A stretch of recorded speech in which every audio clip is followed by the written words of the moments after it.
Kia ora, tēnā koutou, that's hello, how are you from New Zealand. All my Kiwi Mopar fans that are in New Zealand, my 68 Dodge Charger is ready.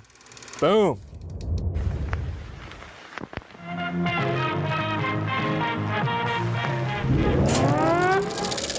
They're coming to get you, Barbara.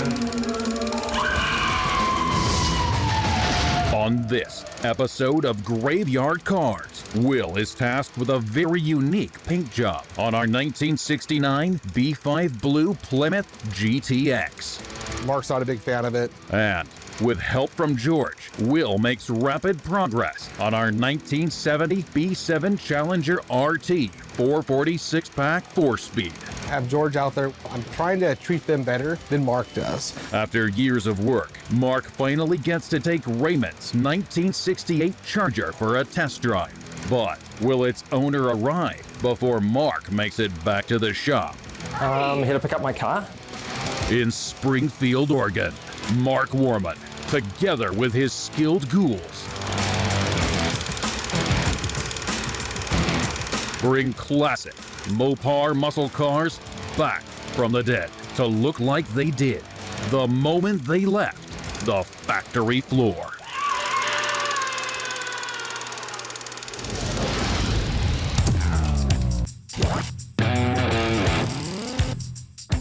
We're off to a good start this week. I'm going to start on our GTX and get the little ghosting done on the bottom of the deck lid that says Graveyard Carz.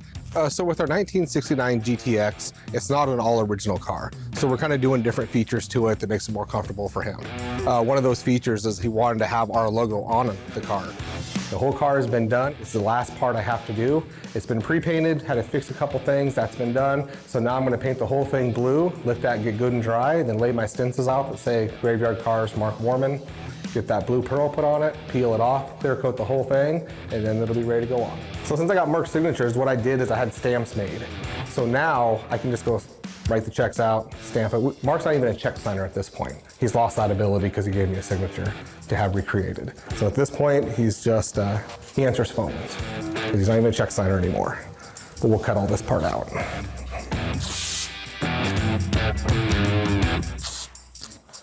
All right, good to go. Let's go get some paint. Now that the deck lid's all masked up, we're gonna get painting.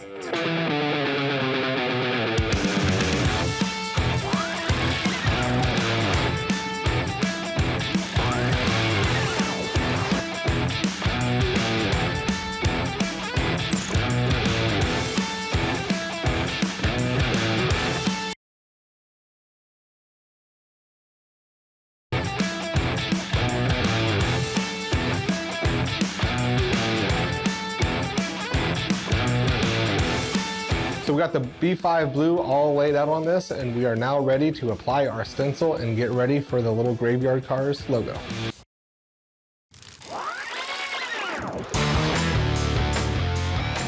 So as always at Graveyard Carz, we've got a busy week coming up.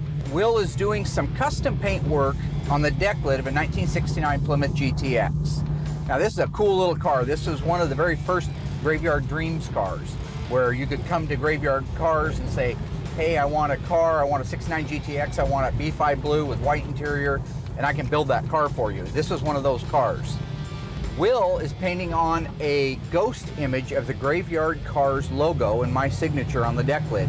The other job for Will this week is our 1970 Dodge Challenger RT B7 Blue, original 383 4-speed, that the owner wants to look exactly like a 446 pack 4-speed. Now it is a real RT.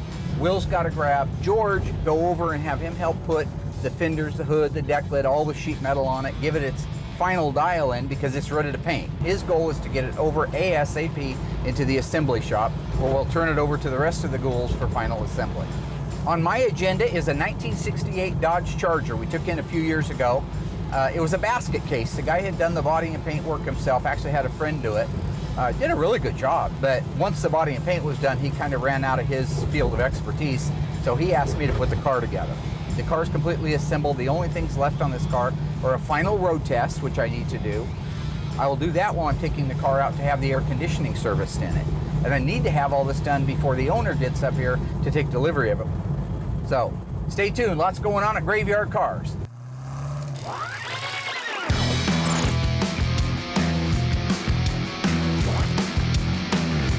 About 3 years ago, Mr. Raymond called me up, had a 1968 Dodge Charger he had been working on. He had bought the car, him and his friend had done the body and paint work on it, began the reassembly. So him and I talked about it. I told him I wouldn't be responsible for the body and paint because I didn't do the body and paint. But in this particular case, I would help him by putting his car together. This is a 440 Magnum, 375 horse, automatic transmission. Out on our first test drive. Looking at my gas gauge, the next thing I'll need to do is hit the gas station, which is exactly what we had to do as kids in these cars. So it's 1968 all over again. The only difference is it's not 20 cents a gallon now.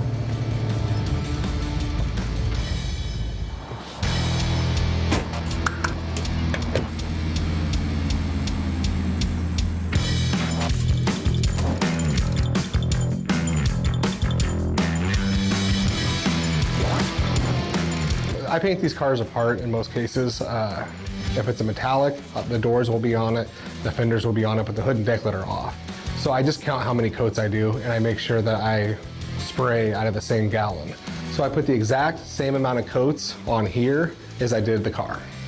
We're gonna do that little ghost Graveyard Carz image. The customer wanted it on there.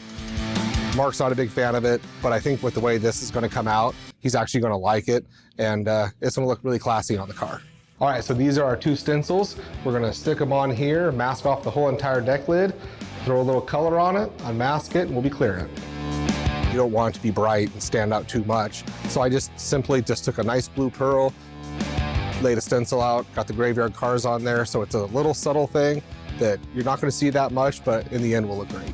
This car is exactly a Graveyard Dreams car. This is a car that I went out and purchased specifically for the owner. He had reached out to me a few years ago and says, I'd love to have a 69 GTX, told me what all he wanted on it. So I went out and found a GTX that was actually a B5 blue car. He's putting power windows on this car. He's putting air conditioning in this car. He's putting things on it never started life with. We're not making a fender tag to say all of a sudden it had all these things. The fender tag will tell you how the car started life. But when it comes to doing all the goofy painting and that stuff, I'm not a big fan of that. But he was so proud of us doing the car for him that he talked me into letting Will do the little logo there. And it's all right, you know, it's okay. It's not my cup of tea, but he's paying the bills and he can have what he wants. So while I'm applying the pearl, in between each coat, I just run constant air on it just to help dry it to kind of speed things up. When you do the pearls and try to go stuff in, you don't see it that well in the booth. So when I had that tape over the white spot, you could actually peel that back and see how far along your color's coming to know how many more coats you should do. I didn't do a spray out to say, hey, I need 5 coats exactly. So I have a good idea what it needs. So that's just kind of a little cheat thing that I do. I peel that tape back, I see what the original white looks like, and then I know how many more coats I need to do approximately. So I got 5 or 6 coats on there right now. I think that's enough. You don't want it to be too gaudy. I mean, he did want it ghosted in there. So at this point, I should be able to go in there, unmask the whole thing, clear coat it, and we're done. So the guy that invented that whole thing about branding your stuff, well, I don't know if he invented it, but he was cool. If you had a George Barris car, he had a crest, the Barris crest. And he would, like if you bought one of his cars, it would come with that Barris crest on there. So, you know, I wouldn't be opposed to making a Graveyard Carz crest that you could put on there like with double-sided tape and put it on and take it back off. I just wouldn't want to put anything on permanently. In the old days, the dealers, when they would sell a car, they actually have this big chrome molding, this nameplate, sorry, not a molding, and they would rivet it or screw it right into the deck lid of the car. I've got some out back that still have that great big writing, that big horrid looking piece of chrome on the back of their car that nowadays it's 50 years later and it's cool because that's where it started life at. But boy, driving around it wasn't cool. Got the whole thing clear coated, came out beautiful. Can't wait to get this thing cut and buffed and moved outside so we can get a good look at it. Yeah, so this is a great start to the week. Anytime you can come in and knock out a project or two in one day getting paint work done is a good start to the week. So now that this is done, once it's all bolted on there, we'll move on to the next project.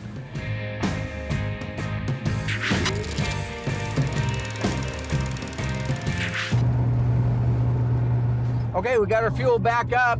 I've got to drive this out to Eugene and have the air conditioning charged on it.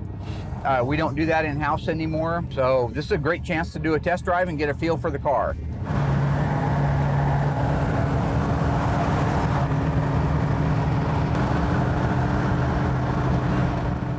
That's the camera boys over there driving a Hyundai Accent. I don't pay them very well. You should get a job that pays better. It's a box. Everybody that knows me knows I like to have fun with the employees. All right, I like to tease them a little bit. I don't pay them minimum wage, so they could certainly get a better car than a Hyundai. I think when you're talking about buying a Hyundai, you're talking choices. All right, and I'm not here to slime any other particular car, but I mean, he's a young guy, right? He's single, and he's driving around in a Hyundai, right? That's just what I call a bad decision maker. Or not. Nope. Yeah. Right now I'm doing 70 miles an hour on the freeway. It feels good. It shifts at good points. It's tight, there's no vibration. I mean, this is really what it would have felt like in 1968, back in the day. Now this does have steel belted radials on it versus the original bias ply. So I'm sure it drives a little better from that too. Look at this, like they're doing something. Like they're doing something, you know? Hey, your grandma called. She wants her car back. Bye-bye. That's what I mean, you know?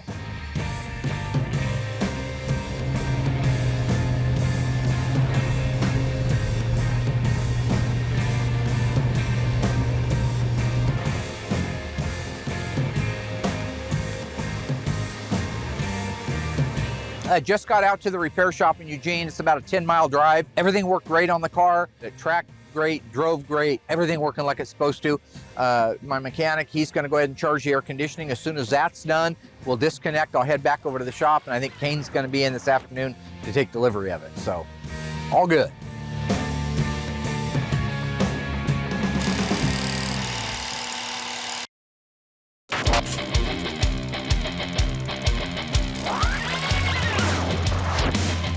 There's no doubt Dodge was crazy in 1970 with some wild, bold options on their cars and colors.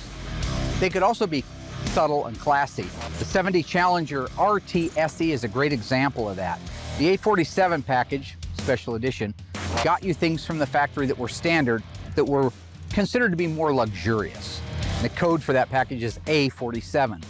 With that A47 package, you automatically got the rear trim finish panel on the back of the car. You got your belt moldings, back edge of hood, back edge of fender molding. You got a formed headliner with an overhead consolette. Consolette had 3 warning lights in it that would come on.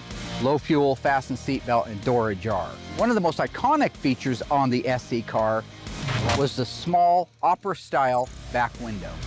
When these cars were built, between all of the luxury options that they had on them and all the outside styling, it made it a fast and luxurious muscle car. In fact, one of the first Mopars I ever restored was a 70 Challenger RT SE 446 pack, 4-speed, A34 Super Track Pack. Black, white bumblebee, and houndstooth interior. So how is that for a clash of classy and muscle? That was the point behind the RT SE. And this is our quirks of the week.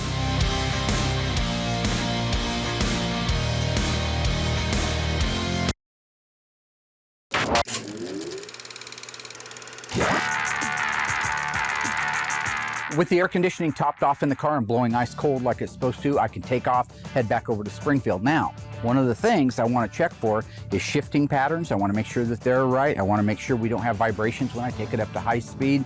Overall drivability of the car, just some last minute things. So right now the car feels really solid to me. As you can hear, it's idling good. It's in gear. It's idling at about 900 RPM, which is fine. It's an air conditioning car, so you need a few more RPMs. The exhaust sounds rich. I don't hear any exhaust leaks, which is really great. So I'm gonna take it down to first gear manual low and row through the gears. It's an automatic, so I'm just gonna wind it up a little. Here's second gear. Good solid shift and drive. And there you heard it go right into drive like it's supposed to. Everything working on it. Turn signal indicators. Our fuel gauge is working and accurate. Our temperature gauge working and accurate. Same with the oil pressure. I love it. Let go of the steering wheel. Tracking down the road, beautiful. So this is very successful. I'm excited. This is a great car. When you take into consideration the style of the 68 Charger, one of the most beautiful cars on the planet, and then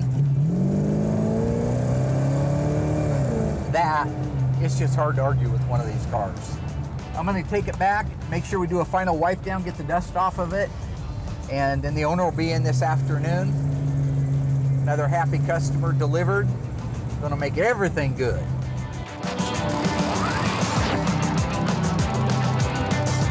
So right now we're getting ready to start the final fit and finish on our 1970 B7 Dodge Challenger. It's just super important to make sure every nut, bolt is in the correct spot, making sure your gaps are good. We put it on the bin pack to relieve some of the pressure, to relieve the sag that happens sometimes when it's on a whirly jig. So with the Mintes car, it's one of the few that we've had here that they come in, is it running, driving. The car had been done in the 80s or 90s. Looked good, but wasn't quite up to our standard. So we brought the car in, and just like every other one, we dip them, start all over, and now he's got a nice, clean, all original Challenger. So we get it up there, we relieve that pressure, and then just go around just fine tuning the whole thing, because once everything's set, it stays that way through the rest of the process. So when we take it off the bin pack, it will sag, but you have to trust in what you did before.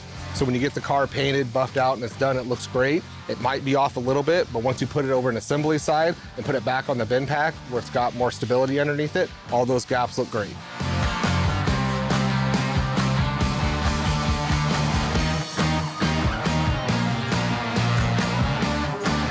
We got our first fender hung. Everything looks good, double checked, signed off on, so now it's time to move to the next.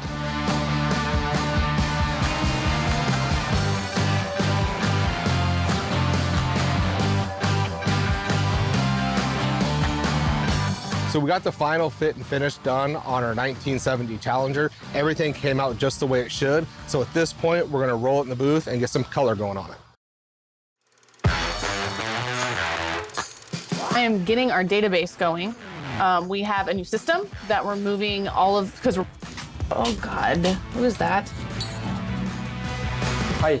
Hi. I'm here to pick up my car. My name is Kane Raymond. I'm a chef. I've been chefing for 25 years now. I did a bunch of TV shows. I was on No Kitchen Required. You maybe might have seen me on there. Chopped, Food Fighters on NBC. I basically cook, man. That's what I love to do. Kane, oh, Melissa. Hi, nice to meet you. How Nice are to you? meet you too, I'm good. Oh. What's going on? I came up to Graveyard Carz to pick up my 1968 Dodge Charger that I've had restored here. I didn't know you were gonna be here today. Really? Honestly, yeah, so I hope does my dad know? Yeah, he's expecting me, I think. Yeah, I told him. Yeah, Okay. I told him I was coming. Okay. Well, I don't know, it's so hard to get a hold of that guy. Oh, okay. Yeah. I'll go hang out maybe with Will or something if that's cool. Yeah, Maybe no, look at totally. some cars and... Yeah, go ahead, Yeah, go all right, and awesome. grab Will. He'll probably know All more right, what's cool. going on, Thank you. hopefully. Good You're to welcome. see you. Nice to meet you. Nice to meet you too. Well, He's too young to have a car here.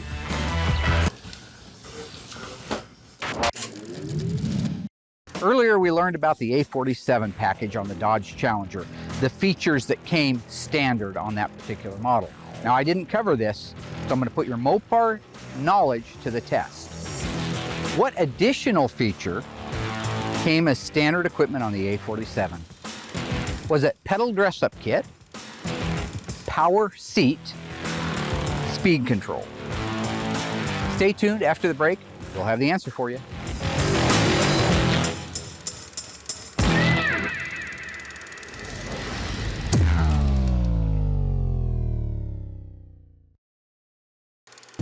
All right, ghouls, how did you do on our trivia question? Did a SE A47 1970 Dodge Challenger come standard with speed control, power seat, pedal dress-up kit? If you guessed pedal dress-up kit, you are right. That is part of the SE package with the A47. Speed control was an option on it, and a power seat never existed in an E-body. So there you go. You learned a little more about the A47 Challenger SE.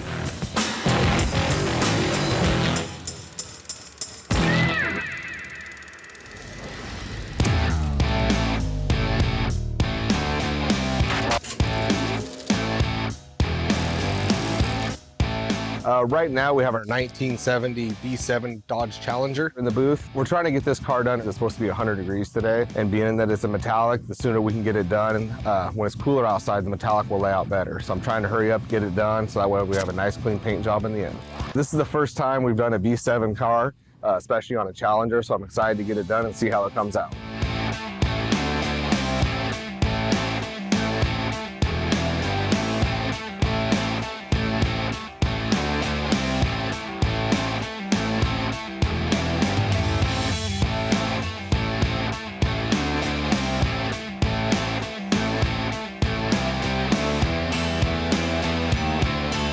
was kind of a rush job because once it hits 100 degrees, I just can't get that paint to lay down nice. So it was a little bit of a challenge to get it done on a shorter time frame. The color laid down great. We were able to beat the heat and get the clear coat done today. So I'll let that sit in there, and then I'll start the cut and buff. Whoa, What's up, man? nice to see you, man. How you been? You good? Yeah, everything's good. Here to pick up the car, man. You excited? Yeah, it's time. It's time. It's only been a couple months. I mean, this car's really special to me. You know, growing up in New Zealand, you know, I was always like loving America and, you know, TV shows and stuff. You know, I used to watch Dukes of Hazzard, and I was always like, oh my God, that car is. Well, actually, to be honest, I think I like Daisy a little bit more, but the car was like awesome. So, you know, I fell in love with, you know, ultimately the Steve McQueen movie, you know, Bullet, and that's where I saw the Charger, and I was like, man, this thing is just absolutely beautiful. That was really where my passion for Mopar really started. Wait, where the hell is he anyway? Please, I take your car, do the AC. Really? Yeah. I haven't even driven it yet. You haven't driven it ever? What the? How's the paint? How's the body? Well, I mean, it looks great. Yeah. You know, I wish you would have let me paint it, Yeah. but A good friend of mine in Sacramento, he's a body and paint guy. He found the Charger. I've been looking for a car because I wanted one for myself. And we took it to the stage where he couldn't do anything, you know, anymore for the car. And, you know, I saw this, heard about this guy, Mark Warman in Graveyard Carz, and I was like, you know, he's got to be the guy to do it. You know, he's going to take it and make it perfect, take all the bits and pieces that need to be done correctly. So I got a hold of Mark. He was like, who's this funny guy on the phone from Australia? And I was like, no, I'm from New Zealand. And you know, we had a bit of a laugh, and we organised him to come pick up the car. And the rest is history, man. It's like, it's here, I'm ready. Yeah, and he still kept thinking I was an Aussie. I had to keep telling him I was a Kiwi, but that's all right. well, whatever. I mean, that's fine. Next one. Oh, you can do another one? Yeah, when I win Lotto, man. All right, he'll be back soon, or? Yeah. Probably about now. Okay, and you're gonna do some barbecuing? Yeah, man, I want to do it. I brought some food. I want to cook and give some food back to everybody for like making it happen for me. It's like a little give back, you know. Dude, that's awesome. Yeah, cook you guys some. Hopefully you won't get sick. Well, the barbecuers out All right, here. dude, let's do it.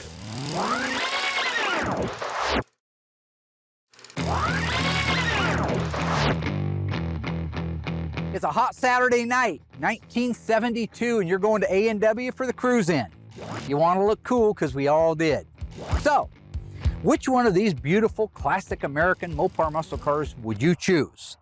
A 1970 Super B, 446-pack 4-speed bench seat B5 blue, or one of 1920 Plymouth Superbird Alpine white with a 440 and an automatic transmission. Now for me, I always like the wing cars, but it's really hard to argue with the 6-pack. But it isn't about me. I want to hear if you make the call, which one would you drive? Go to Graveyard Carz right now and cast your vote. Next week, live on Facebook, we'll announce the winner.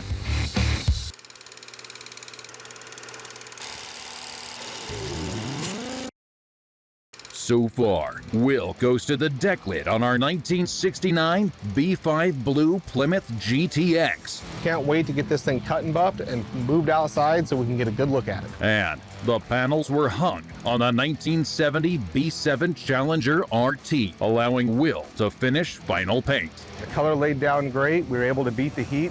While Mark was out getting the air conditioning charged on the 1968 Charger RT, the owner, Kane Raymond, arrived at the shop and is anxiously awaiting its return. I didn't know you were going to be here today. Really?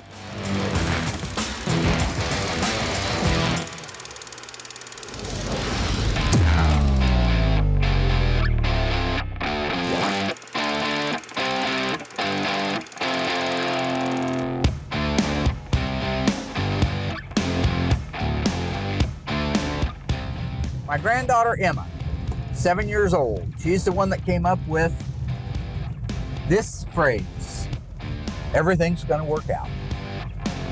And here we are. Awesome. One of the things about Graveyard Carz is we keep getting busier. How busy are you in the course of a day? So busy you can forget people are coming out. That's what happened with our Gtx.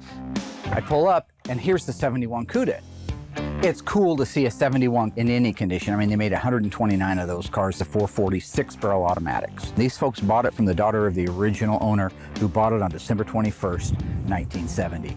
To have one that was in a garage to be able to go out and buy it in its last ran condition, which was as a race car. You can tell by how high it is in the back, and you know that thing had some meats underneath it. The car started life as a B5 blue over a blue interior, again automatic on the floor, rally instrument cluster. Extremely beautiful car when it's done.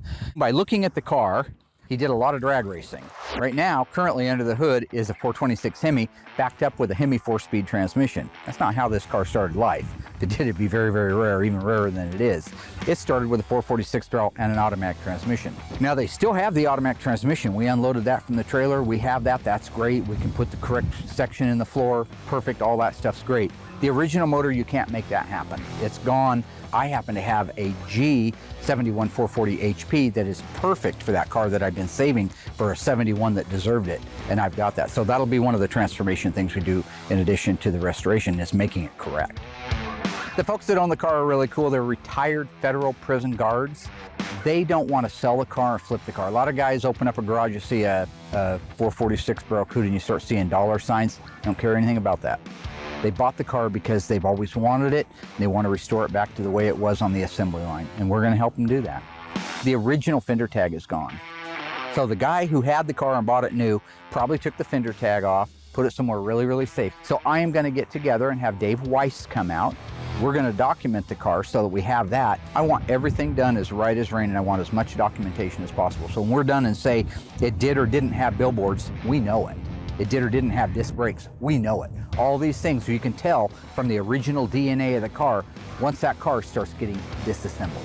Everybody's looking forward to working on the car because number one, it's such a nice body. It's going to spend zero time in there with George. It should make it right out to the mudroom as soon as we get it back from the dipper. We worked on one of the 108 446 barrel 4-speed Cudas, Legends.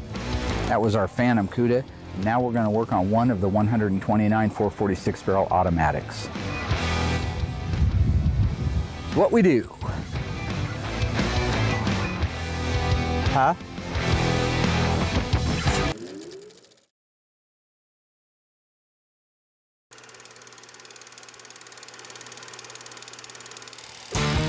So I'm getting ready to head in the booth right now and start the cut and buff process on our 1970 Challenger. I'm going to start with 800, then I'm going to go to 1200, 1500, 2000, then 3000. So the car's already pretty much been cut, except it hasn't been done with 2000 yet. You can see it's still shiny through here because I stay off that line. So I do this just to protect it. Challengers are a little more tricky because you got a real sharp style line where a Cuda doesn't.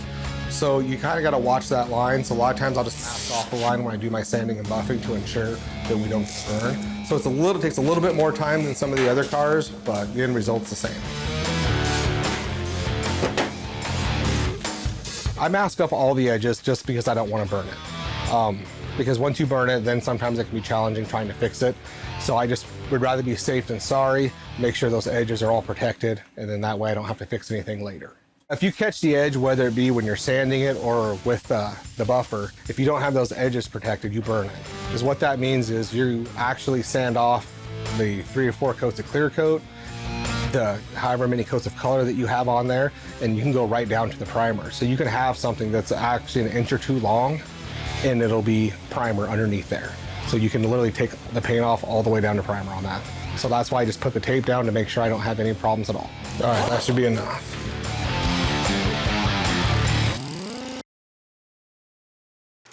All right, folks, I got a good true or false question for you. This is going to be a simple one if you're a Mopar nut.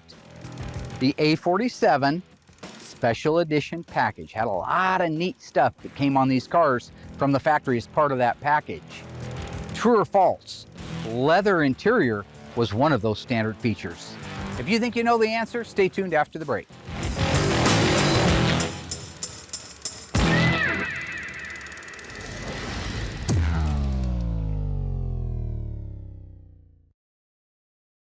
Okay, folks, how did you do on that one? On our corpse of the week, the 1970 Dodge Challenger RT SE A47 car, the question was, leather interior. Was it standard equipment on that car? If you said false, well, you were wrong. Now this is a little bit on the tricky side. The leather front seat inserts were standard on all SE cars. However, you could change that out for one of the houndstooth interior patterns, one of the cloth seat patterns. So if you remember me talking about the 70 Challenger RT SE 446 pack 4-speed Super Track pack, black car, white stripe, houndstooth interior, your answer lied in that.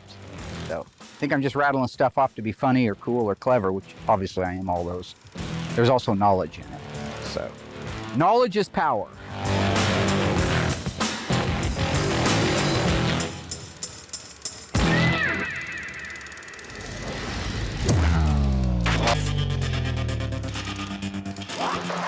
All right, talking about the difference between an original part and a replacement part. Now, if you're going to try to find interior trim pieces, such as like a blue one, that is original and is perfect, you're going to pay a fortune for it. They're going to be called NOS or really, really nice used. This is actually a nice piece, except for the fact that it suffers from what most of them do when you go to restore the car, and that is that they're old and they're brittle. So if you see the hole right here, you see that it's broken out a little bit. If you see right here where this line is, this had a garnish molding that went over it, and it should go all the way to there and have a hole right there. That whole corner is broken out. Same thing down on this end. The ear that's supposed to come down and intersect with the kick panel is completely sheared off. So when you look at the two together, here is what that corner should look like, and there is what it does look like. Down on the other end, this whole tail that comes off that you see here is gone and missing. This is a replica of the original. Now, this one's black, so you would be able to dye it the color of your interior when the time came. The main thing is that these are available because forever they weren't. And when you wanted to find an original one, you really paid through the nose if you could find one at all. So it's just another example of, in this case, if I had a mint condition set of original B5 blue interior 70 Challengers, I'd use it, but I don't. So what do I want to do? Put a broken one back in, or a nice new one that's pliable, that won't break, dye it the right color, and go to the show.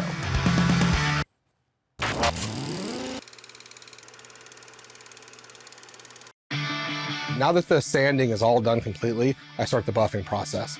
I get all the dust, get the whole car wiped down so it's a nice, clean, fresh surface to start with. It was one of those things that has really sharp edges, so I made sure I went through the whole car, masked them up, went from 800 all the way out to 2000, and the finer grits in between, so that way when it came time to buff it, it really buffs quickly. I start with a wool pad, compound number 1, and I use that wool pad over the whole car. It's the most aggressive, so it'll actually get the shine back a lot quicker than the other pad, but it also can give you the burns really quick. So that's why we just mask it off to make sure that we're good through that phase. So we start very aggressive with the wool pad before we move on to the next.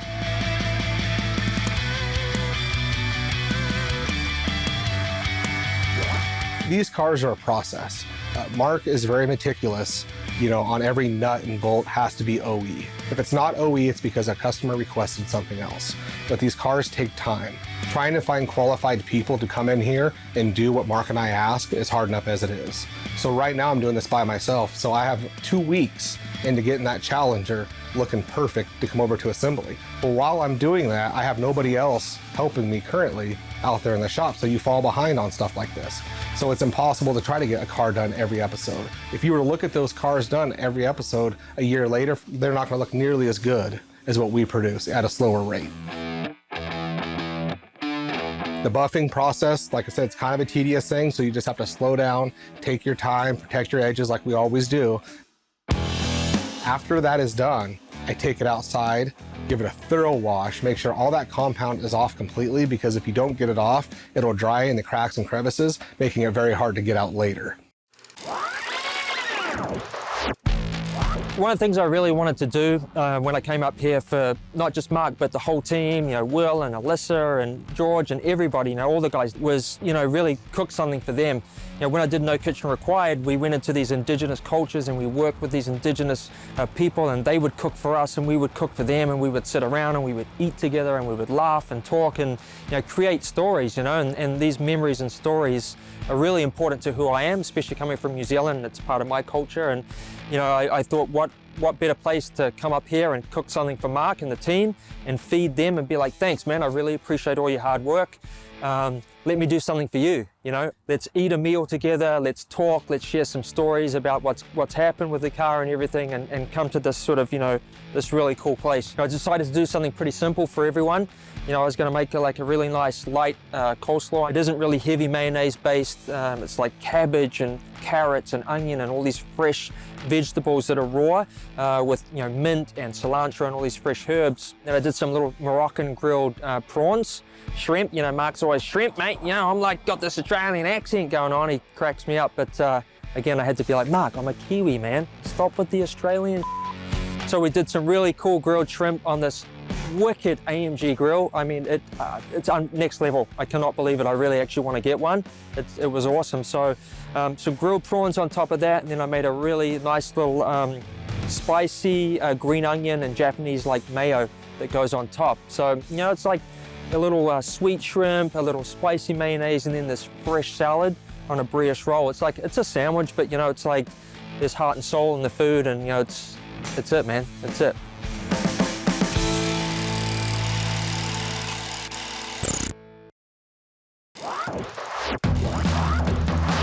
Now that the wool pad process is 100% complete, I'm gonna grab George and roll the car out there. Normally I do the washing by myself, but on these hot days, that compound dries quick, the water dries quick, so I'll grab him to kind of tag team it, and we can get the process done quicker. Have him wash, I'll rinse it all off. There's actually a way to do these cars so you don't have water spots, leftover compound and whatnot. So this is the first time I've ever had him help me, so this is good for him to be able to learn that, so I can use him more in the future on these hot days. George finally started wearing shorts. He was tired of having legs that looked like corpses, so that's a new thing for season 10. See? We're getting some color on those legs. George has come a long ways. You know, I think he's been with us for 4 years now. And we didn't even get along actually for the first couple of years, but he's really stuck it out and actually learned a lot. So he's kind of like my right-hand guy when I need something or questions, like something I don't even know. I usually go to him with everything for help around the shop. Even though it's hot, you don't have to worry about it burning the paint. I don't get that close to the panel, and we're kind of just a good once over because George just went through and pretty much done all the legwork already. So you're really not sitting on one spot and just running it on there. It's kind of an overall wash. See, when I was a kid, I used to wash these cars, and then Mark would stand here and he'd make sure I was soaked by the time it was all over. So I'm a much better teacher than Mark ever was. George isn't all wet. I'm not making a mess out of him. I got to be honest, I appreciate that. You're welcome. He would make me hold the seat belt out, and then he would run that pressure washer right up to my hand, which would totally soak me, and then sometimes it'd be funny to hit my hand, which that hurts. So now that we have our own teams and I got my own guys, I'm not gonna go with the path that Mark does. I don't give a damn what you think you are entitled to. So I have George out there with me. We washed the car, I didn't soak them. I'm trying to treat them better than Mark does. So Mark believes in really beating them down and then bringing them back up so they can really appreciate being down. So with my team, I just try to, right now they're like the D team. And because they all showed up this week, I've moved them up to a D+. So in my way, it's very easy for them to rise quicker. And then by doing that, they also take better care of me in the long run. Back in the old days, I used to bicker with everybody here. Uh-oh. Hey, boss. Give him a hard time because I used to go the same path as Mark. But now I don't go his path anymore. Did you get a name tag, George? Uh-oh. Yep. Now we're all about, you know, keeping people higher, build morale, keep them in a good mood all the time. That way they perform better. George and I did a great job. He did a great job. It's pretty basic on what you have to do. You just have to be thorough. The car is completely washed, looks great, rolled back into the booth, chamoised down, and ready for the next process. We've already done the paint work, the cut and buff is done, it's all been washed up and it's completely spotless now. Now is the time where we go in, mask the car up completely, and then start the undercoat process. Not every car gets undercoated. The ones that we do were factory done already, so we just make sure we always replicate that. It's nice to have it on there because it does quiet the noise down a little bit. I don't put it on as heavy as the factory does, because I like it to look a little bit cleaner so you can see the quality of repairs we've done when it comes to putting in floor pans and whatnot. But it's a quick process, prevents, you know, the underside of the car getting beat up, and we do it to almost every car here. I like the undercoating. I think it looks great and it does serve a purpose. If it was my car particularly, I would want to paint it, but not the factory gray. I would like to see the underside of the car painted just as good as the outside of the car.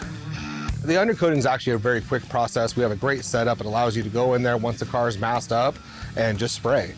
So it's just the most important thing is to make sure you get in all the cracks and crevices, cover the whole entire thing. It takes about 20 minutes to do, and it does take a good week or two to actually fully dry.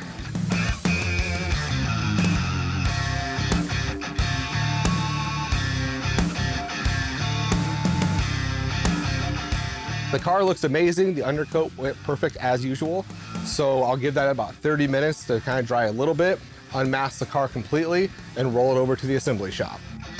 You know, Mark was busy, interruptions all day, pretty much like normal. That's why the rest of us team have to kind of carry it because he's really not out here working.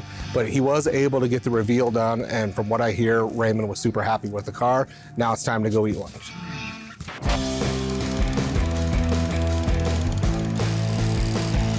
Okay, come on in, lunch is ready. Let's do this.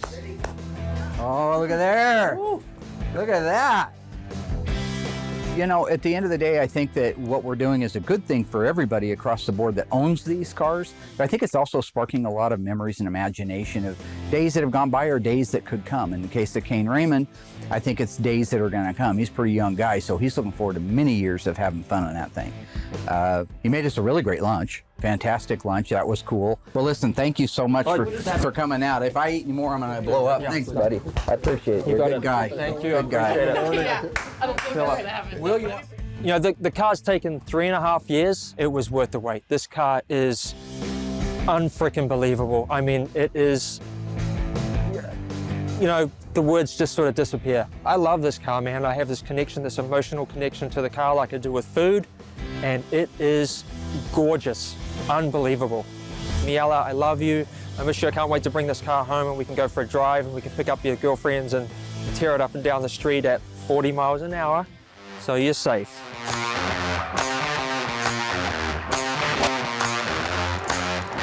Hey, we had a great week at Graveyard Carz. Things went well. I'm surprised Will was able to do all the things that were on his wish list. He got our ghost imaging done on the deck lid of the 1969 GTX. It looks really good. I think the owner's gonna love it. Will also managed to work with George on getting all the sheet metal hung on the 70 Challenger RT, 383 originally, now a 446 pack 4-speed car. Once that was done, Will was able to do the final block and paint work. B7 blue is a gorgeous color. Once the paint work was done, Will did the undercoating on it, moved it over to the assembly shop so the ghouls can start bolting that car together. The folks with the 1971 Cuda showed up, B5 blue car. This is an all-original, super solid, real-life V-code, one of 129 446 barrel automatic cars. So all in all, we had a really nice week. The capper for the week, of course, was Mr. Kane coming out. It's always fun when you get to deliver a car to a client. It's a beautiful, nice, pretty original little 68 Charger. So with that, the car is delivered, the owner is happy, everything is working great. We're looking forward to next week. See you guys next week. We've got a great episode coming up. Meanwhile, I am on my way home to sit at my little outdoor fire, barbecue me up a couple of steaks, have some Diet Coke because I don't drink, and get rested for next week.